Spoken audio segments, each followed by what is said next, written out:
'Tis the season to be jolly for most of the world, well, maybe half the world. This is the season when many people recount the well, not yet, but next year. But there's a lot of people who start thinking about it right now. They recount Yeshua's birth, and along with the birth, there's also the story of the star in the east that appeared brighter than all the other stars. And the wise men followed this star to find Yeshua, who would be the king of Israel. And just like Yeshua never sat on his throne as the king of Israel in his lifetime here on earth, Avraham also never realized the full promise that God gave him. Also, Moshe never realized the full promise, or he never was able to enter the Holy Land, which he led the children of Israel to. Now, just like there is the story of a miraculous star in the birth of Yeshua, and there's another famous star story with another famous Jew, which is Avraham. Not as well known as Yeshua's story, but I believe just as important and also related to Yeshua's star.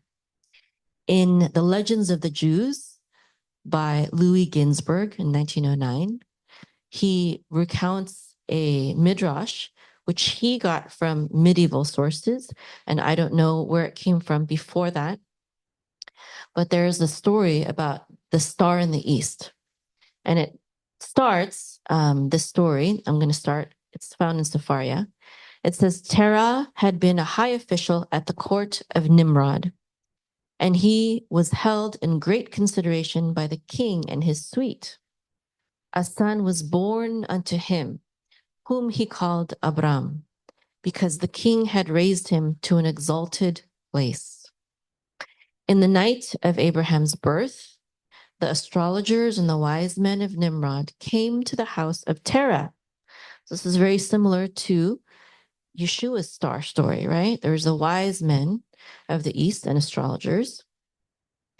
So the wise men of Nimrod came to the house of Terah and ate and drank and rejoiced with him that night.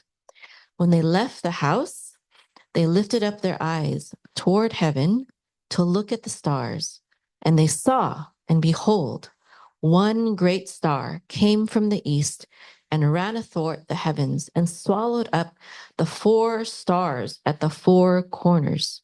So whenever we see this language of the four corners of the earth, this means not literally that there are four corners of the earth and the earth is flat and rectangular, but it means that it encompasses all the directions of the earth from wherever you are at. So if you're here, like we are in Texas, it means everywhere north of you, everywhere south of you, everywhere east of you, and everywhere west of you. It is your four corners. It means the whole entire world. That's what this phrase means. They all were astonished at the sight, but they understood this matter and knew its import.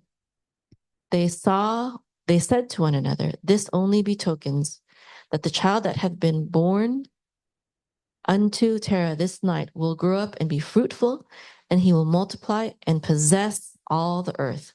He and his children forever. He and his seed will slay great kings and inherit their lands. And I would venture to say that this star, this vision that they saw is even greater than the star story of Yeshua, because they didn't just see a star that guided them to the Messiah King. They saw a star that swallowed up the four stars at the four corners of the earth. It's very much like the snake story in Moshe's story when he came to Pharaoh, and Moshe's serpent that came from his staff swallowed up all the other serpents, right? It was saying that he was greater than everyone else. That Moshe's serpent was greater than all the other serpents.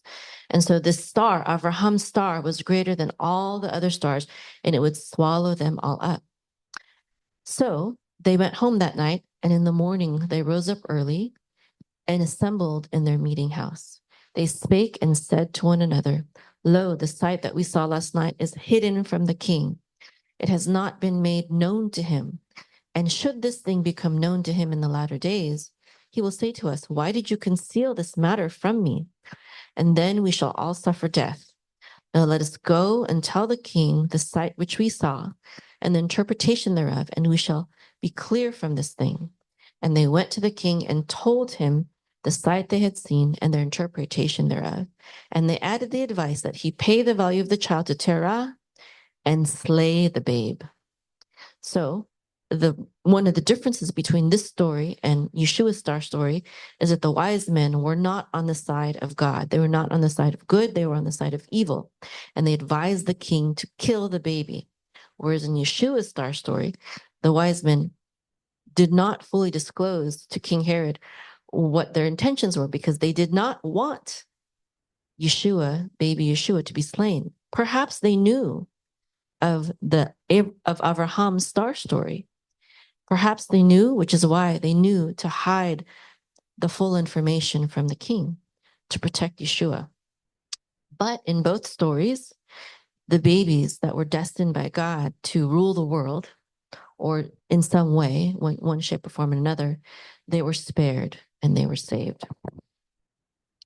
But this goes to show that we all have a destiny, and our destiny is written in the stars. It was written in the stars in Yeshua's star, but also in Avraham's star. And we have to understand that we are part of the story because we are part of the body of Mashiach as believers in Yeshua, but we are also part of Avraham's seed. We are his seed that will inherit the earth, just as this Abraham's star story said.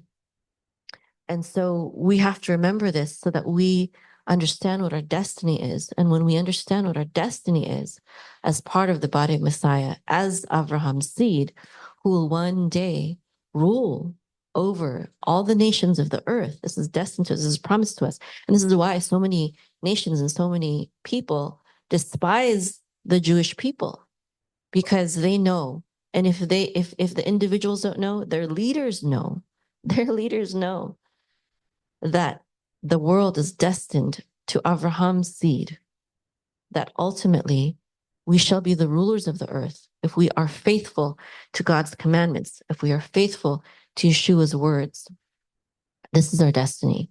And we may not, just like Avraham and Yeshua, we may not see the fruit of our destiny in this world.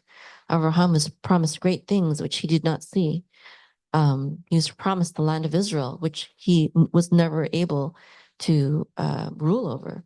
Yeshua was promised to be a great king, which maybe in the spiritual sense he was, but in a physical, literal sense, he is not yet.